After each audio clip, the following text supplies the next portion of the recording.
بسم الله الرحمن الرحيم الحمد لله والصلاة والسلام على رسول الله وعلى آله وأصحابه أجمعين أما بعد. So tonight inshallah we have the final lesson of Hajj, and that is the final, or not actually, one of the last things you do of Hajj on the 10th day of Hajj is that you slaughter the animal, you slaughter the hadi.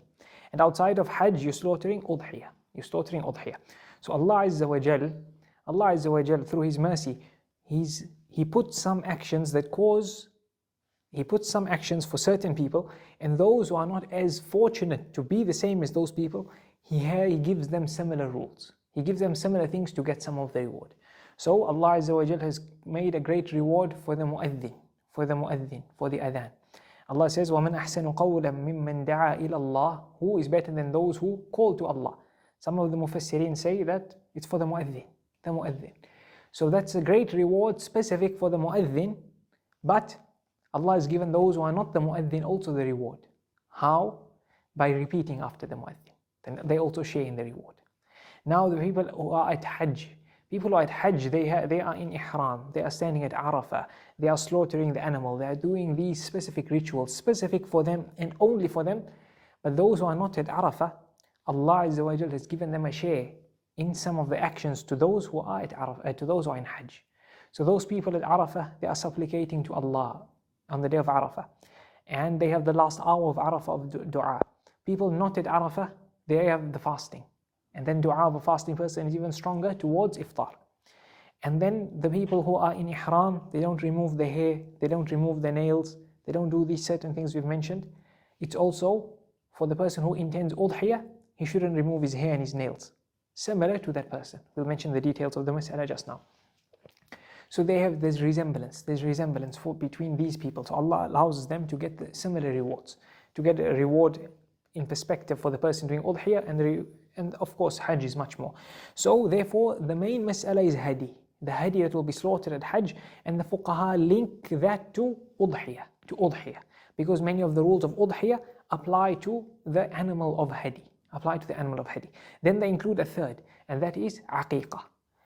Because when you slaughter for Aqeeqah is what you slaughter, a father slaughters on behalf of, or he slaughters for his newborn, male or female, after they are born.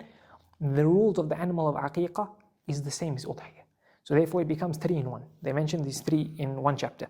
So the Shaykh says, تَقَدَّمَ مَا يَجِبُ مِنَ الْهَدِي. That we mentioned in the previous lessons, that hadi, which we said is the animal that you slaughter, what is wajib from the animal that you slaughter. So this hadi is wajib of tamattu' and qiran. If you're doing hajj of tamattu' and qiran, then you have to do the hadi with the stipulations.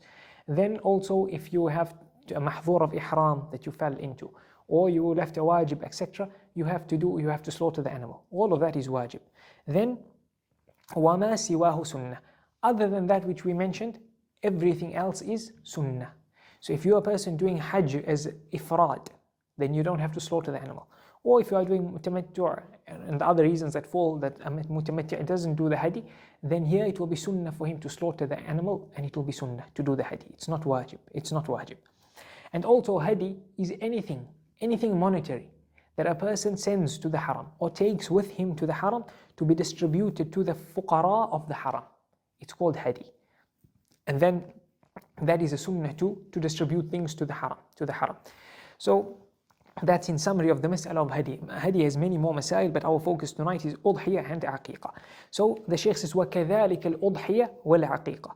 So it is sunnah to, udhiyah is sunnah, and so is Aqeeqah. For udhiyah, the fuqaha say it is sunnah mu'akkada. So sunnah mu'akkada meaning it is a stressed sunnah. Leaving it off is makruh. You get sunnah that are not mu'akkada, leaving it off is not makruh. It will either be khilaf al-awla or mubah. And if you leave off sunnah mu'akkada, then it is makruh. And another thing for sunnah mu'akkada is tustahab al-mudawamatu alayha. That the fuqaha say that for sunnah mu'akkada, if something is deemed sunnah mu'akkada, it is sunnah to do it constantly. And if it is not sunnah mu'akkada, then it is recommended to leave it off sometimes. So your sunnah that is rawatib before salah, after salah, that you do it constantly. But then there are other sunnah that are not rawatib, duha, or 4 rak'at before asr, for example. That is, you don't do it constantly. and it's not makruh to leave it out. So that is udhiyah, it's sunnah mu'akkada. And the aqeeqah as well is a sunnah, as well as a sunnah. We're going to come to the masail of those things just now. So the Shaykh says that udhiyah is sunnah. Udhiyah is a stressed sunnah. Therefore, if a person can afford udhiyah, he can afford udhiyah, meaning him paying for the animal will not affect him in his livelihood, in his living, in his expenses for him and his family, then it is recommended sunnah mu'akkada for him to do so. To the extent that the fuqaha say, if he needs to take a loan to pay for udhiyah, if he needs to take a loan to pay for the udhiyah, it is sunnah for him to do so. But if he's able to comfortably pay the loan back, if he's able to comfortably pay the loan back, he knows he's going to get money soon, he'll be able to pay the loan, then it is sunnah for him to take a loan for the udhiyah. The same for the aqeeqah. We're going to mention it just now.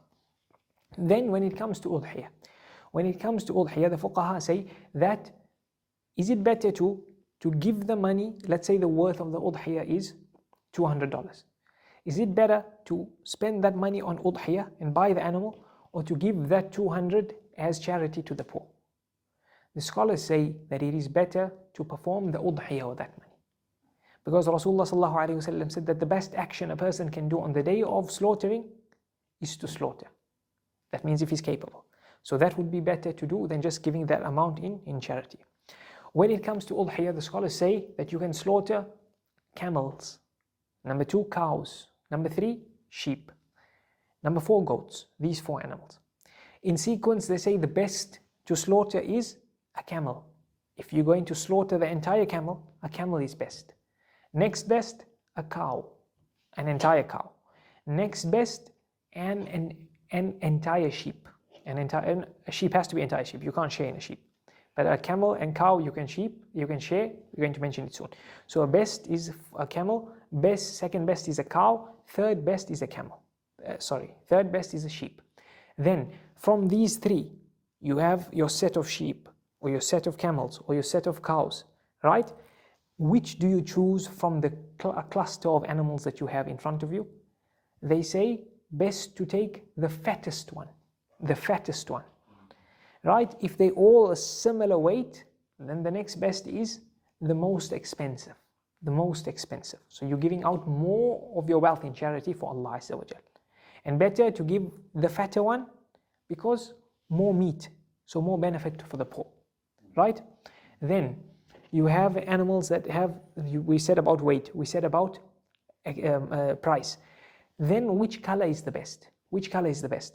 Scholars say that the best is if the animal has more white than black, or more white than another color, that's best. Second best is full white. Third best, yellowish color. Fourth best is black. So perhaps red and those colors, they can be included in yellow, and thereafter black. Male and female of the animal is the same. Male and female is the same. And the last thing is in a camel and in a cow, you can share, 7 people can have a share in this animal. 7 people can pay for the udhiyah and each one takes a share. Each one takes a share up to 7. But a full sheep is better than 1 share in a cow or camel. A full sheep is better than a share in a cow or camel. So that's with regards to that mas'ala. So we said, what the fuqaha say is white, full white, then what's more white? That we just had to fix that, flip it around the way I said it. Okay, more white, then yellowish color, then black. So that's how it goes. And they also say 7 sheep is better than 1 badana or 1 baqarah, 1 camel or 1 cow. So that's what they say regarding that.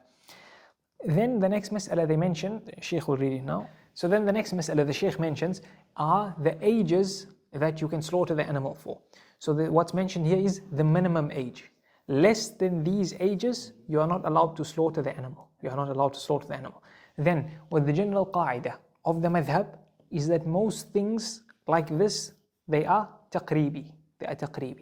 So we said for your hawl, for your zakah, it is taqribi as well. That's why they allow it to be less than the exact time period by a couple of hours. For this as well, if the animal seems to fall into the category of 1 year or what we're going to mention, but it's short by a couple of days, then it's allowed to be slaughtered. It's allowed to be slaughtered, especially if it fulfills the description they give for when they say al-jada' and things like that. So when it comes to a sheep, the kharuf, then they say if it is 6 months, you can slaughter it. 6 months onwards. Less than 6 months, no. Unless it is slightly less than 6 months by a couple of days, then you can slaughter it. Number one. Why? This is some of the Hanbali Fuqaha al-Khirati mentions from his father that he asked the Bedouins who deal with camels that when do you know that a sheep is now jadar?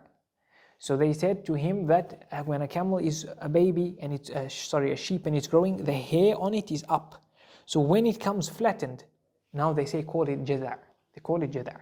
So if that has occurred but just before 6 months, then it is valid to slaughter this. And as for a goat, which is tays, a goat as well as a camel as well as a baqarah, they say it must be thani.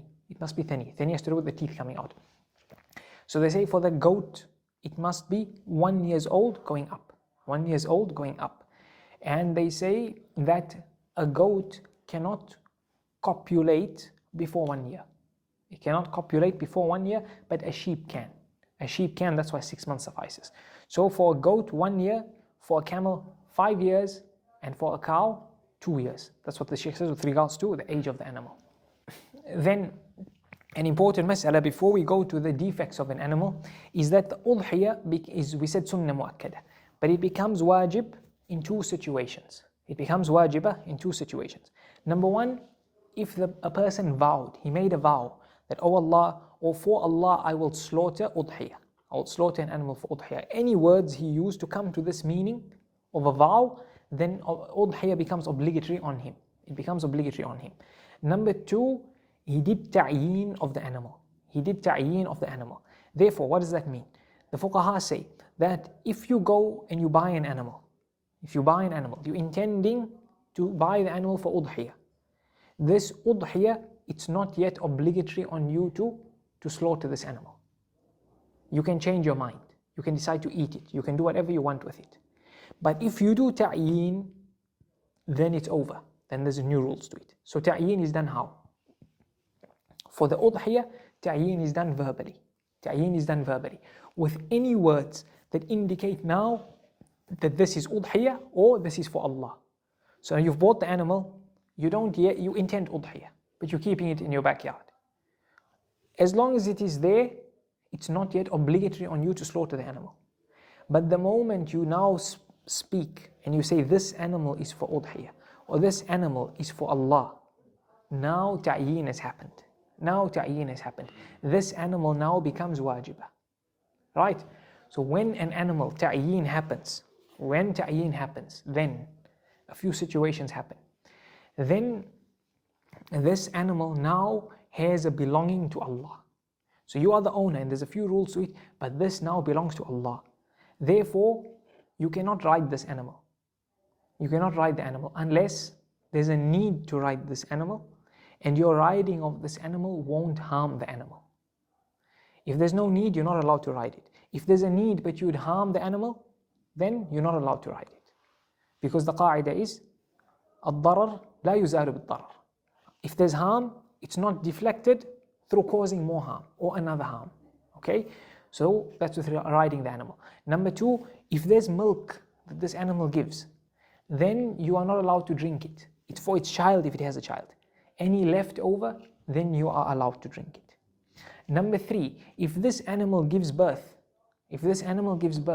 that fetus or that baby that is born also has to be slaughtered because ta'yeen happened on the mother and it is tabi'. It follows with the mother. So once ta'yeen happens. If no ta'yeen happened, you don't have to. You can't slaughter this animal alone for udhiyah because it will be a few days old, a few weeks old. It needs to reach at least 6 months if it's a sheep. Another effect of ta'yeen is that now you are not allowed to sell this animal, or you're not allowed to gift this animal, or you're not allowed to slaughter this animal, unless you're going to gift it or buy it, sell it, and in return you'd buy a better animal. It has to be better, not the same, not the same. Another thing connected to ta'yeen, if the person dies, then the heirs have to slaughter this animal. If this person dies and he has a debt, and selling this animal would help to pay off the debt, you're not allowed to sell the animal, because it belongs to Allah, because you've done ta'yin. So you have to slaughter the animal. Another thing that connects to ta'yin is that you are not allowed to remove or shorten or cut the hair or the wool of this animal, unless it is more beneficial for this animal to remove the wool of the sheep or the hair of the goat, then you can. Otherwise, you're not allowed to. And then when you remove the hair or the wool, when you are allowed to, then you are allowed to make use of it personally, or you give it in charity. And giving it in charity is better. Another thing that follows the same rule is what they call the jilal. Julliha or jalliha. The jilal is, so this jilal on the animal is that like piece of material that is put on the animal. That connects to the animal. So in the past, they used to use this like carpets to spread on the floor. So when you slaughter the animal, the jilal of the animal, this piece of material of the animal, you also can sell it. Sorry, not sell it, you can use it or give it to the poor. Giving it to the poor is better. But you cannot sell it or anything like that. You cannot sell it or anything like that. Then the last mas'ala connected to ta'yin, and it's very important. And that is, if there's a defect on this animal, a defect that causes this animal now not to be slaughtered. So that is, for example, it loses its teeth now that it cannot be slaughtered, or something happens to it that it cannot be slaughtered, or you lose the animal, or the animal falls and it now breaks its legs and you can't slaughter it, for example. Then what do you do here? The fuqaha say that if this is an animal that is wajib on you before ta'yin, it's wajib on you before ta'yin, right? So that means your animal that you had to slaughter because of leaving out a wajib in hajj, or doing mahdhura bi-ihram, or even a vow, then here you have to, if you fell short or didn't fall short, you have to get a new animal, because it's wajib on you before, it was wajib on you already on your neck. And if you didn't fall short, and this animal is wajib because of ta'yin, then here you can slaughter the animal and it suffices. Then here you can slaughter the animal and it suffices. So the animal got lost, for example. Do you have to buy a new animal if you did ta'yin on it? The answer is no, it falls. It falls. If the animal died, do you have to slaughter it after ta'yin? No, you don't need to. But if it was wajib on you beforehand, you specified this animal I'm going to slaughter because of the mahdhur of ihram I did, then it died, or the nadhr that you took, the vow, then this animal died, you have to get a new animal to slaughter it. Another situation, if you say, Lillahi alayhi, for Allah I'm going to slaughter this animal for udhiyah, this animal, and then this animal died, do you have to buy a new one? Okay. So situation 3, when a person vows that for Allah I'm going to slaughter this animal, here he specified in his words. It's different to situation 2 where he just said for Allah I'm going to slaughter an udhiyah. So in situation 3, if that animal he specified in his nadhr, not after his nadhr, then that animal died, then there's no need to get a new animal. But in situation 2 he has to get a new animal. So that's important mas'ala with regards to ta'yin and the defect of an animal. Okay, the next mas'ala is that we're going to come on it just now, but we'll mention it now. And that is, we said 1 sheep for 1 person, and 1 sheep or 1 goat for 1 person. Meaning, 1 person can own this animal. So not more than 1 owner. If a few want to put money for the animal, that's fine. But the sheep or the goat can have 1 owner only. A cow and a camel can have up to 7 owners, can have up to 7 people buying a share into this animal, as long as, let's say they came in gaps. 2 came, then 3 came, then 2 came. So that is 7. So let's say the first 2 came, they bought the animal. If they did ta'yin, that this is our animal, then more cannot come. Once ta'yin is done, that animal is for those people. So before ta'yin, or they all buy together, or one just ta'yin of 1 portion is mine, then you can go up till 7. Okay? Now, the fuqaha say that this 1 animal, this goat or the sheep, a person can slaughter, the head of the household can slaughter on behalf of himself and on behalf of his household. and on behalf of his household. Right? So the question is, who is deemed a person's household? Who is deemed a person's household? Okay, so some of the later Hanbali fuqaha, from the mutaakhirin jiddan, from the later of the Hanbali fuqaha, they go in details on who is deemed Ahlul Bayt. So they say two types. The first type is everyone who this head of the household spends on. That's how they phrase it. Not has to spend on, but they say spends on. Spends on. Therefore, if they have children that are elderly, for example, the father has sons that are 20, 19, 25, or his own parents, even if he doesn't have to support them and it's wajib, but he supports them. That's how they phrase it. That he supports them, then they fall into his household. Even if they don't live in one house, but he supports them, then they fall into one household. Situation 2, these people actually live in one house, even if they're not family. Even if they're not family. What does that mean? That means that, for example, they buy groceries, they all eat from the groceries. They eat from the same things. They spend on the house together. Not this is mine, this is yours. If they spend on it together, friends living together, the expenses of the house are between them, then they can put money together, and one of them is the owner of the udhiyah, of the sheep or the goat, and then he slaughters on behalf of the household. That's what it means. Another mas'ala is, we said in a sheep or a goat, what about in this 7th of the camel or the cow? Can you make ishtirak? Can you include your family members, your household in this mas'ala, in this sheep, in this share of the camel or the share of the cow? Here the fuqaha say that most, or they know, Sheikh of some of the muhashin, Sheikh Abdullah Abu Butayn says that the fuqaha in the past, they didn't speak of this mas'ala. They didn't mention it. It's only the later mutaakhirin of the Hanabila, specifically in Najd, who speak on these masail. Because generally in Najd, they would include in the wasiyah masail, things connected to udhiyah, slaughter this on behalf of me and things like that, most prevalent amongst people of Najd. So the most people who touch on this, the most scholars are the scholars of Najd.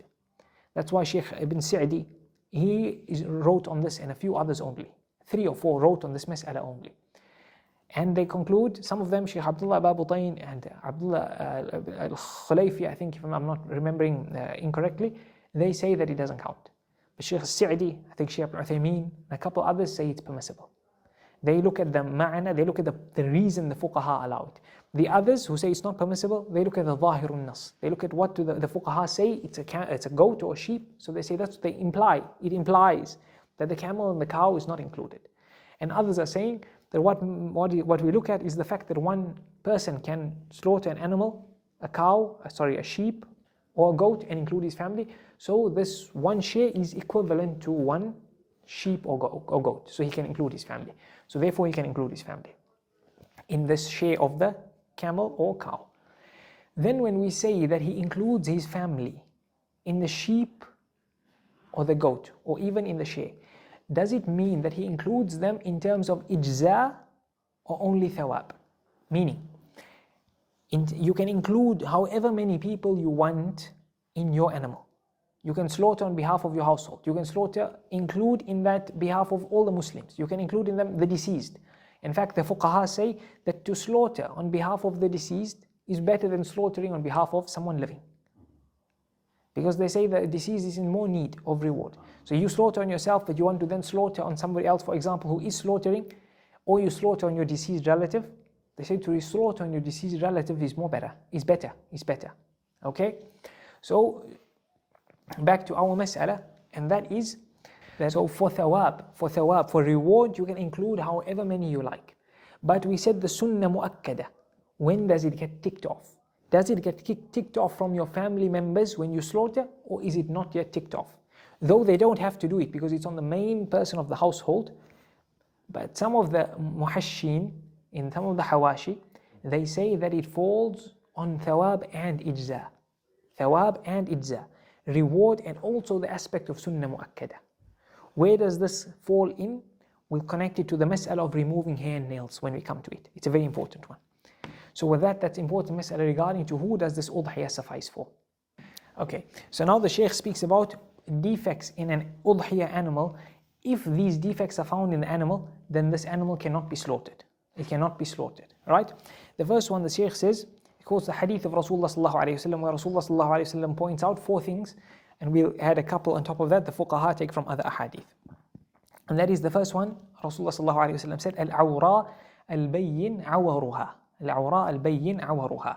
So the fuqaha say, هي التي انخسفت عينها. انخسفت عينها. So they say that the awra is an animal who the eye has gone inside, into the socket. That is when this animal, even one eye, just one eye has gone inside, then this animal cannot be slaughtered. This animal cannot be slaughtered. Therefore, if the animal is, the eye is not gone inside, but it's all white, right? But it's in place, then this animal can be slaughtered. This animal can be slaughtered. Or it have defects in the eye, but it's not gone inside, in khasafat aynuha, then this animal can be slaughtered. Number 2, they say if that's for an eye that's popped inside of the socket, then they say more than that is if it's blind in both eyes. So blind in both eyes, it cannot be slaughtered. It cannot be slaughtered. Another thing they mentioned is al-marida al-mayyin maraduha. They say this animal is apparently and physically sick. You can see the sickness, it's physically apparent into this animal. Therefore, some of the mashayikh say that if the animal seemed healthy and you slaughtered it and there was its meat had sickness in it, you cannot eat the meat, it will be valid. It will be valid. Number 3, the Shaykh says, وَالْأَرْجَاءَ الْبَيِّنْ ضِلَعُهَا and وَالْكَبِيرَ الَّتِي لَا تُنْقِي. Okay, so the following are a few other things that if found in the animal, it cannot be slaughtered. Number 1, if it is so thin, it is frail. If you were to cut the bones, they don't have redness in it. This is an animal you cannot slaughter. Another one is if it's old and its milk has dried out. Its milk has dried out. Or some of the muhashin, found in the Hashim of Ibn Ghabash, he said, إِبْيَضَّ ضِرْعُهَا, that it's where the milk comes out from, it's gone white, that part of the body. Another thing, if the animal is so weak that it cannot walk to feed with the other animals. With the other animals, then it cannot be slaughtered. It cannot be slaughtered. Another thing that you found in the animal that it cannot be slaughtered, if the cover of the horn is cracked or broken, it cannot be slaughtered. Another thing that cannot be slaughtered is if more than half of the ear is cut off or broken off, it cannot be slaughtered. So half or less than half, right, is broken off, it's permissible, but it will be makruh.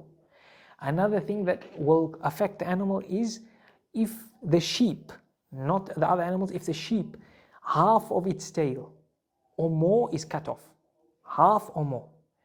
In Muntaha it says half is valid. Half is valid. In Iqna' it says half is not valid. So generally when Iqna' and Muntaha differ, Muntaha takes preference. But the other qa'idah they mention is if what is the madhab is what is mentioned by Mardawi in Tanqih. And here Tanqih says what Al-Iqna' says.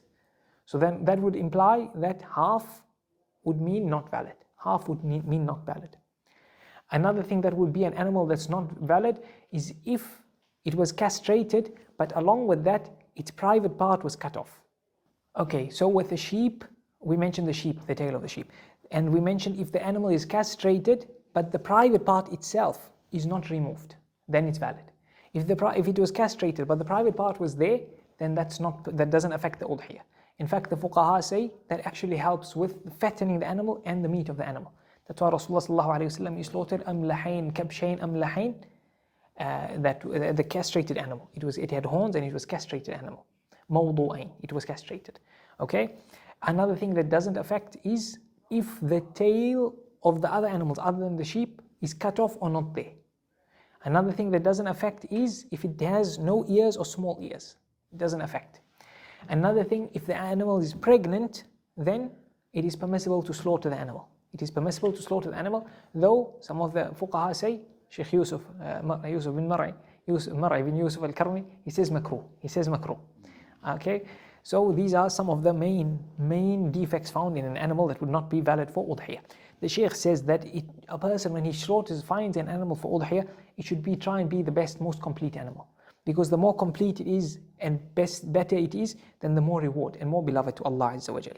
Okay, the second last mas'ala with us, in fact we have the last three masail. Jabir radiallahu anhu says that we slaughtered with Rasulullah sallallahu alayhi wasallam on the year of Hudaybiyah a camel, and it counted for 7 people, and a cow as well for 7 people. So that's what we mentioned earlier, 7 people, and we also mentioned 1 person. So I mentioned the mas'ala earlier. But I want to take another mas'ala from Jabir radiallahu anhu saying, naharna. So there we'll take a mas'ala, and that is the fuqaha say, when it comes to a camel, then the sunnah is nahar. Nahar is to pierce. It's to pierce the animal between the neck and the chest. Closer to the neck, you stab it. You stab it and then you pull the hand, so that it basically cuts the throat and the jugulars, etc. So you don't slaughter like a sheep, but you spear. And they say this, you also tie the left leg of the camel, because the camel will kick, and you come from the right side.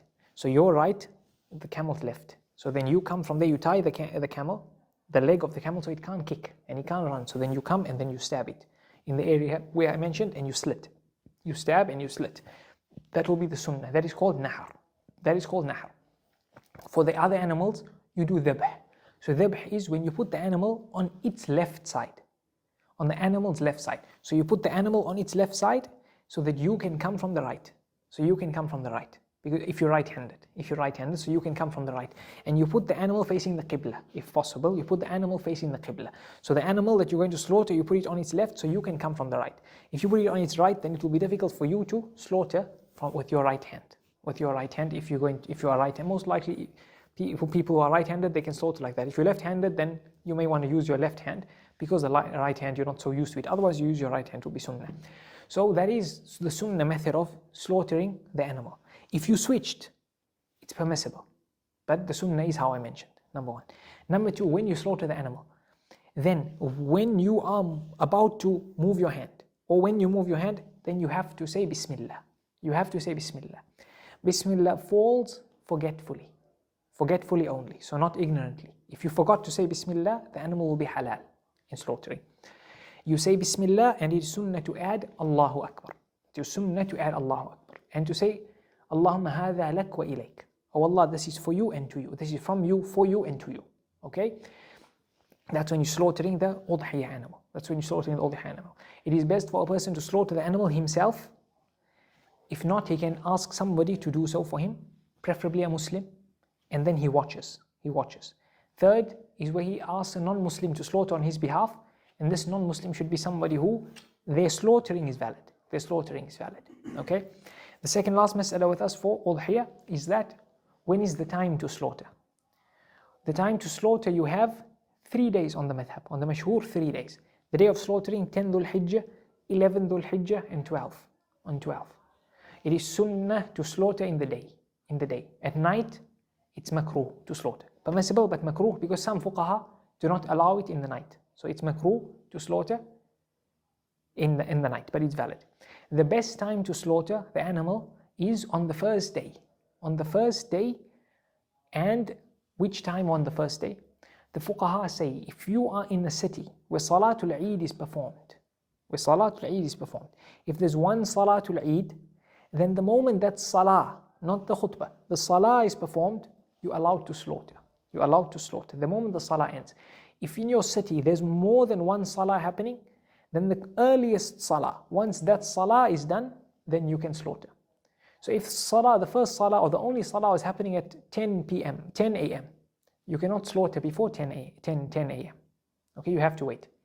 If you are at a place where they do not do Eid Salah, or you are on the outskirts, then you wait until sunrise comes, then you wait the 10-15 minutes of the prohibited time for Salah, waqt al-nahi, then you estimate how long would it take for the Salah to finish. So you can say, give it 10 minutes. After that time, you're allowed to slaughter. Right? So that's the 3 situations there. The best time to slaughter would be after the Eid Salah on day 1, right? After the Eid Salah and the khutbah. And if the Imam of the Muslims, if you are in a place where there is an Imam of the Muslims and he is slaughtering, then after he's slaughtering as well. Otherwise, after the Salah and the khutbah, that would be the best time to slaughter. Now if the days of Eid have gone, these 3 days are finished, then what happens? Your udhiyah that is wajibah, you have to slaughter it. And we said wajibah is with the nadhr, it becomes qada. The nadhr or the ta'een. Or you specify, that's my animal for udhiyah, but you didn't slaughter it on the 3 days. Now you have to still slaughter it on the 4th day or 5th day or 6th day, you have to slaughter it. But the udhiyah that is sunnah, that falls. Which is the udhiyah that is sunnah, where there's no ta'een that happened. Inshallah, I'll slaughter, you bought a sheep, and it's for udhiyah, you left it at home, but you didn't make ta'een, you didn't specify, you didn't articulate, that is for udhiyah. Then that animal, you now don't need to slaughter it. You don't need to slaughter it. Right, the last mas'ala with regards to udhiyah is that a person who intends to slaughter, meaning he has a firm intention to slaughter. He doesn't need to specifically have the animal, but he's very sure he's going to buy the animal, or he has enough funds to buy the animal and he wants to slaughter. Then this person, once the first of Dhul Hijjah kicks in, the moon has been sighted, Dhul Hijjah is in, then it, on the madhab, which is from the mufradat of the madhab, is that it is haram for this person to remove his nails or his hair or his skin. It's haram for him to do so. Remember we said that the person in Hajj, he's in ihram, he can't remove these things. Allah puts for the person who's not in Hajj similar things. This is one of them. On the madhab it is haram. Most of the other fuqaha say makruh. If you did remove your hair or your nails for no reason, there'll be a sin, so you have to repent, tawbah. And if it's for a valid reason, then no sin. And it won't affect your udhiyah irrespective. Whether intentionally or unintentionally, sin or no sin, it's separate. Right? So it doesn't affect your udhiyah. Who is the person that should not remove from the hair, nails or skin? The person who intends to slaughter. He intends to slaughter. If you slaughter more than one animal, the moment you've slaughtered your first one, you're allowed to remove your hair and nails. You're allowed to remove your hair and nails. Ibn Umar radiallahu anhu used to shave his head on the day of Eid. So the Hanbali fuqaha said it's sunnah to shave your head after you slaughter. Those in Hajj on that day of the day of slaughtering, they'll shave their head. So you also get the chance, you also shave your head. Ta'zeeman lil yawm, that's the ta'leel they mentioned. Because of the greatness of the day, you shave your head. And then, if you do not have an intention for slaughtering, and the first of Dhul Hijjah strikes, then on the 4th or the 5th you decide you want to slaughter, or you buy an animal, then from now this rule applies to you. From now this rule applies to you. Right? Then we said the person who intends to slaughter, or is going to slaughter. And then remember the mas'ala of the person's family. We said, is it counting as thawab only, or ijza and thawab? It links here. It links here. Because the fuqaha, the Hanbali fuqaha say, الَّذِي يُضَحِّي الْمُضَحِّي وَالْمُضَحَّى عَنْهُ. وَالْمُضَحَّى عَنْهُ. This person who slaughtering will be done on his behalf. He also cannot remove from his hair and his nails and his skin. So this is a mas'ala, al-mudahha anhu, that the Hanbali fuqaha, they have question marks about this wording. Who is meant? Who is meant? Meaning, I want to slaughter, for example, on behalf of somebody else, or I'm going to slaughter on behalf of somebody else. I am not going to slaughter for me, somebody gives me money and says, slaughter this animal on my behalf. That would imply, I don't want to slaughter, or I can't afford to slaughter, but somebody gave me money to slaughter their udhiyah, so that means I would have to also not remove my hair and nails, even though I have nothing to do with the udhiyah. That is what some of the muhashin have mentioned. Ibn Ga'id indicates to this in his hashiyah. That's why some of the other mutaakhireen say that this is probably not what's meant. This is not what's meant. That what is meant is not like that. What is meant is, if a person asks somebody else to slaughter on his behalf, he gave the money. So he's not going to slaughter himself physically, but he's mudahha anhu. Somebody else is going to slaughter for him. He's not going to touch the animal. He's the one who doesn't remove his hair and his nails. But this falls actually into yudahi. He's going to slaughter, even though he's not putting the knife to the animal himself. So it kind of ties together. Then so it's from some of the shuyukh what they say. And this is why, inshallah, or Allah knows best, but it could go like this similarly.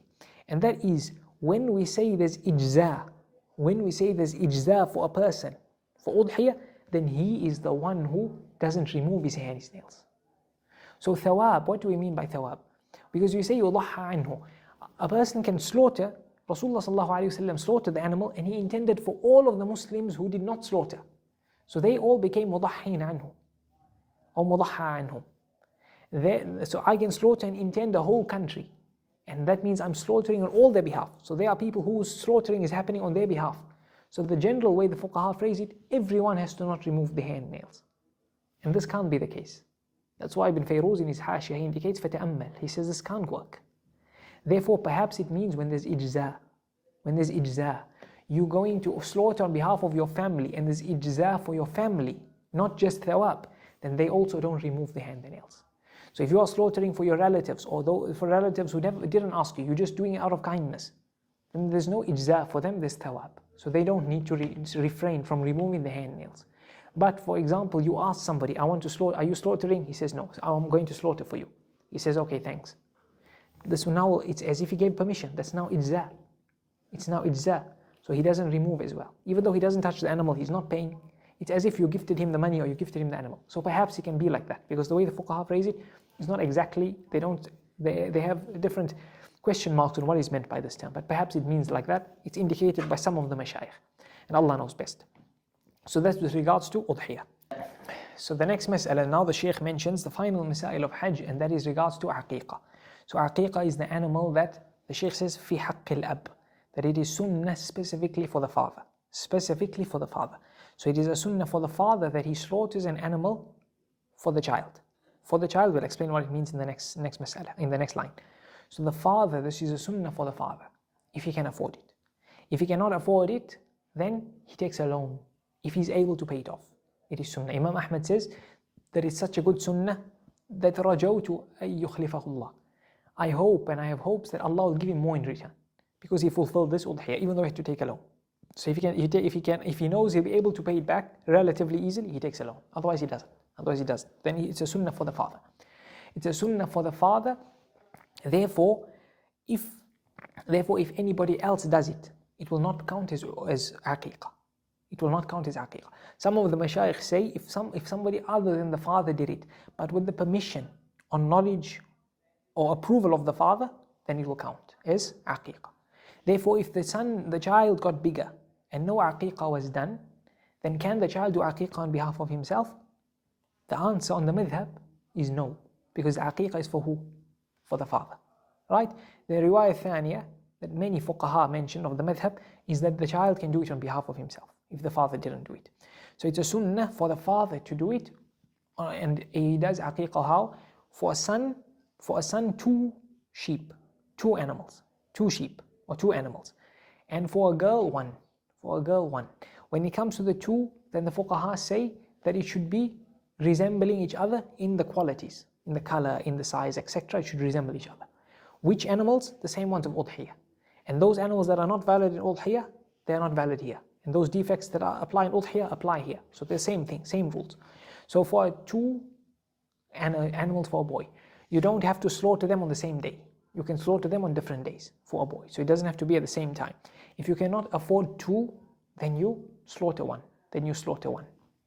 And then the next mas'ala, now the Shaykh quotes a hadith of Rasulullah sallallahu alayhi wasallam, where Rasulullah sallallahu alayhi wasallam said, every child is murtahan bi'aqiqatihi.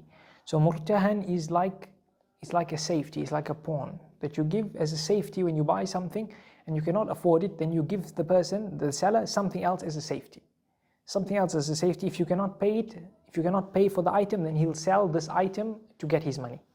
So that is the resemblance Rasulullah sallallahu alayhi wasallam gave a person, that he's in such like he's a safety, and his safety is connected to his Aqeeqah. Meaning when his Aqeeqah is done, he's now like released. So what does this mean? This hadith has a few things. What does it mean that he's like the safety? Some of the fuqaha say what it means is that you slaughtering this animal, it's like out of optimism that the child will grow up, and the child will be healthy. That's why they say you choose a nice animal, even a good appearance, out of hope, optimism that the child will have a good appearance. And that's why they say here they do not allow a share in the camel or the cow. If you're slaughtering a camel or the cow, it has to be the whole thing, because the whole animal connects to the child. So you want the safety of the child connected to the whole safety of the legs of the animal, legs of the child, hands of the animal, hands of the child. So you're not just taking a portion, because the whole animal connects to the child. The whole animal connects to the child. That's why some of the scholars say, if your child is born and it's not the healthiest, then try and do Aqeeqah as soon as possible. Out of hope from Allah that through Aqeeqah, the barakah of the Aqeeqah, then the child will live and be healthy. And that's why they say also that one of the differences between Aqeeqah and Udhiyah is that when you slaughter the animal, then you don't break the bones of the animal. You remove it from the joints, the legs and the hands. At cooking and after that period of time, after you just slaughtered, then you can break. Because that's also optimism that the child will be healthy and he won't break his bones and things like that. So it's connected to that. So that you just cut the animal and you break the bones, you remove it at the joints.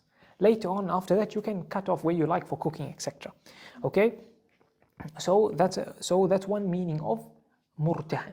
Another meaning is that it links to the child growing up. If the father did the Aqeeqah, then the child will grow up respectful and in good. He'll be good to his parents. He'll be good to his parents, right?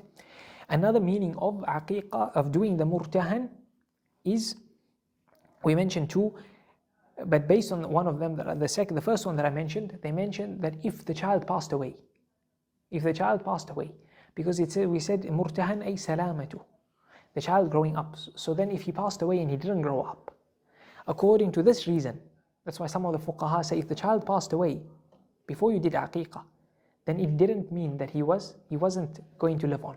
So Aqeeqah, one of the reasons is to let the hopeful that the child will live on. So he didn't live on. So you don't do Aqeeqah. Or you didn't do Aqeeqah and the child grew up already. So then there's no need for the optimism and the hope that it grows up, because it's grown up already. So then Aqeeqah falls. That's how some of them, when they look at the mas'ala from the reason of the hadith, the mashhur of the madhab is even if the child passes away, you still do the Aqeeqah. You still do the Aqeeqah. And even if the child grows older, you can still do the Aqeeqah. And they also say, we said uprightness towards the parents. So therefore, if the father passes away, does Aqeeqah fall? Because the father is not there. One of the parents is not there. So the mashhur of the madhab, what would imply is that it's the haqq of the ab. The father has to do it. So therefore it would fall.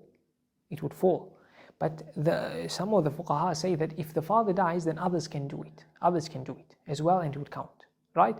The only issue is that Shaykh Mansour in Kashaf, he says that if somebody else other than the father slaughters, then it wouldn't take, it's permissible. He says we can't say makruh. But he says it won't take the rules of Udhiyah and the virtues of Udhiyah. So that mas'ala is not the clearest. The Hanbali fuqaha roam around that area. The last thing for murtahan is that it is done as gratitude from the parents to Allah Azza wa Jal for the child. It's done as gratitude. So that's what the meanings of murtahan, some of them. Then it's slaughtered on the seventh day. Slaughtered on the seventh day. How do you count the seventh day? Here we say on the seventh day, not after the seventh day. Therefore, if the child was born on a Sunday, you'd slaughter when? The seventh day would be on Saturday. Mumtaz. On the Saturday. If he was born at night on Saturday, in Islam we call that Sunday night. Sunday, we call it Sunday. You'd slaughter the next Saturday. So it doesn't need to be hour by hour like hayd and wiping on the socks, etc. Here, which day to which day? 7 days. He was born on Friday, you slaughter next Thursday. He was born at night on Friday. What we would say in English, at night on Friday, that in Sharia means already on Saturday.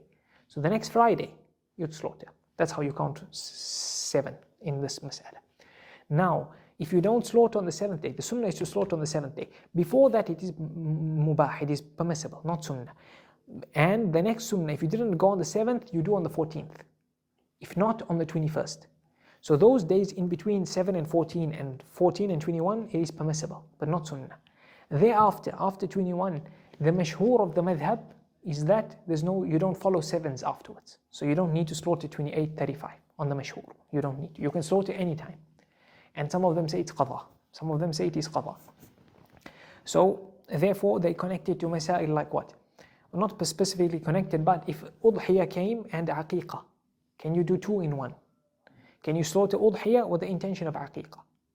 right? Because Udhiyah came and it falls into 7 or 14 or 21 or any time you just want to just do it 2 in 1. The fuqaha say, this is a mas'ala also, the mutaakhirin, they differ on this mas'ala. Some of them say, Ibn al-Qayyim points out that if the father does Udhiyah on himself and his family and Aqeeqah on behalf of the child, then it won't count. It won't count. What will count is if the father does Udhiyah for the child and on the same animal he intends Aqeeqah. So it has to be both for the child in that one animal. But not Udhiyah for the father and then the Aqeeqah for the child, he says it won't be valid. Sheikh Muhammad ibn Ibrahim, he says that it will be valid. He says it will be valid. To have one animal, the father intends Aqeeqah and he intends Udhiyah on that one animal. The fuqaha say that if a person has more than one child, let's say he has 7 children, and he wants to slaughter a badana on behalf of 7 children, in the sense that 1 per share, the answer it won't be valid. Because the fuqaha say one child per badana, so not 7 here. But you can intend more than 1 child in your animal. You can intend more than 1 child in your animal. So that will be valid. So you have a sheep, you want to slaughter on behalf of 3 children. Permissible. Permissible. To include this udhiyah on behalf of all 3. That's permissible. But they do not take shares. But you can intend more than 1 for the animal. Right? Then the next mas'ala, وَيُحْلَقْ. Then it is sunnah on the 7th day to shave the hair of a boy. To shave the hair of a boy. So you shave it the same fiqh of shaving that we mentioned in Hajj. Thereafter you weigh the hair. You weigh the hair. How many grams will it come out to? Give that same amount of grams in charity. You see the worth of it in silver. So it comes out to 5 grams. What's 5 grams silver? Give it out in charity to the poor Muslims. Then وَيُسَمَّى. Right? The next thing you do, it is sunnah on the 7th day to name your child. If you've chosen a name before that, on the mashhur, you still name him on the 7th day. On the 7th day. Sometimes the hospitals tell you must name on the 1st day or 2nd day, etc. Then that's fine. But what it means on the 7th day then is the day you announce the name. Or the day now you spread to people that this is the name of my child. On the 7th day. Alright? So yusamma, there's some masail of names. We mentioned in details in the fiqh of the newborn. So we'll just mention a couple of things here. That the best names to name your child is names connected to Allah. So Abdullah, Abdul Rahman, the slave of Allah, the slave of Rahman, the female slave of Allah, Amatullah, etc. That's the best names to Allah. The next best names that you can name with the names of the prophets. Also good names to name with are the names of angels, permissible. All names that have good meaning, permissible. Permissible. In any language, permissible. Names that are not permissible is where you put a person a slave to other than Allah. So you say Abdul Nabi, the slave of Nabi sallallahu alayhi wa sallam, not permissible. Abdul Kaaba, the slave of the Kaaba, that's not when it's not permissible. Names like that, not permissible. Names that indicate so much of greatness, like you're competing with Allah, like the best of the best or the king of kings, not permissible. The fuqaha say also certain names are makruh. Certain names are makruh. The examples they give are names that are actually quite common, people have. Here some of them say makruh, the madhab it's makruh. We mentioned in the fiqh of names that others say it's not makruh. I think if I'm not mistaken, Ibn al-Qayyim also. No, he may indicate to karaha as well. Names like Mubarak. Names like Muflih. Makruh. Makruh. They say why is it makruh? Because there's tasha'um. It has that negativity surrounding it. It can have that negativity surrounding it. How? Mubarak means blessed. So you say, is he Mubarak? You're not sure who's this person. You say, is he Mubarak? You say, no, he's not. So you've basically had that negativity connected to the person. Is he blessed? Mubarak means blessed. So you say, is he blessed? Meaning you want to know if he's Mubarak, he's somebody else. So you say, is he Mubarak? Is he blessed? So you say, no, he's not. So it has that negativity surrounding it.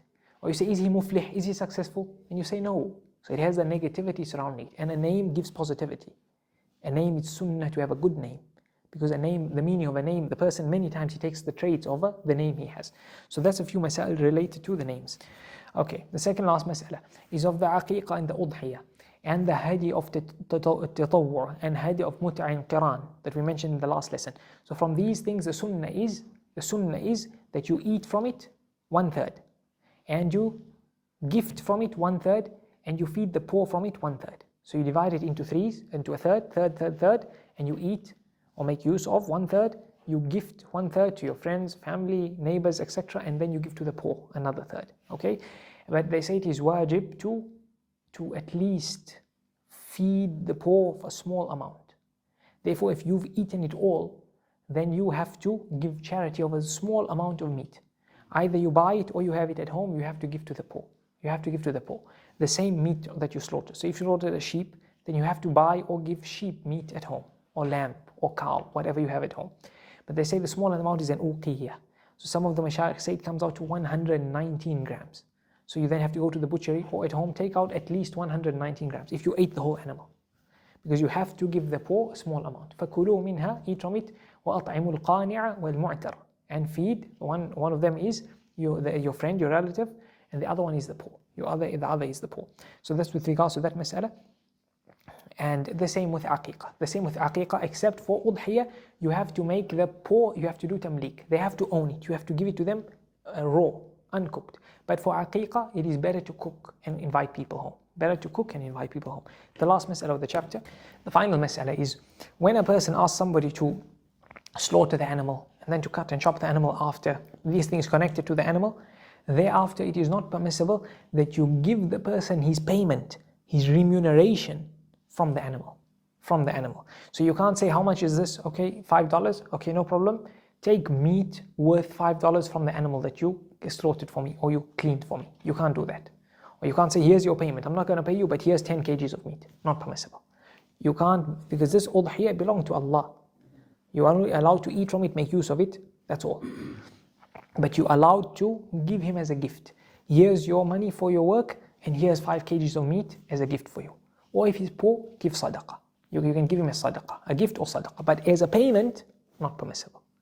And with that, we've covered a decent amount of masail in this chapter and the chapter of Hajj.